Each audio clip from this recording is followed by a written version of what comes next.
ચાલો આજે આપણે કેરીનું કચુંબર બનાવવાનું છે. એની માટે આપણે 2 કેરી લીધી છે અને 2 ડુંગળી લીધી છે. હવે આપણે કેરીને પહેલાં સોલી લઈશું. ચાલો હવે આ રીતે આપણે બંને કેરી સોલી લીધી છે, કારણ કે સોલતાને બધું નથી બતાવતી, કારણ કે વિડીયો વધારે મોટો થઈ જાય તો તમને પણ જોવાનો કંટાળો આવે, એટલે મેં પહેલી કેરી સોલતા મેં તમને નથી બતાવી.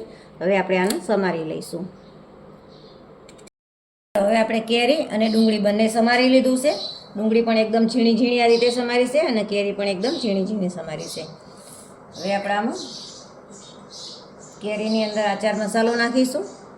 જો તમારી પાસે આચાર મસાલો ના હોય તો મરચું અને મીઠું બંને નાખી શકો છો. 1 ચમચી અને થોડુંક ઉપર મેં આચાર મસાલો નાખ્યો છે. મિક્સ કરી લઈશું. 1 ચમચી જેટલું આપણે આમાં તેલ નાખીશું. 2 થી 3 દિવસ પડી રહે તો આ વસ્તુ બગડતી નથી તેલ નાખવાથી.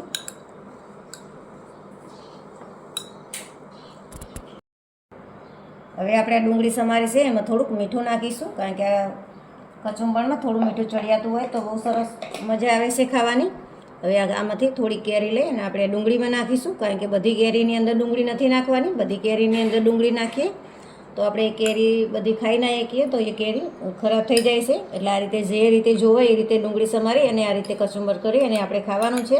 આમાં તમે કોથમીર નાખવી હોય તે પણ નાખી શકો, સિંગ દાણાનો ભૂકો નાખવો તે નાખી શકો, ઘણા ધાણા જીરુંની બધું નાખતા હોય, પણ આ રીતે સિમ્પલ ખાવાથી બહુ મજા આવે છે.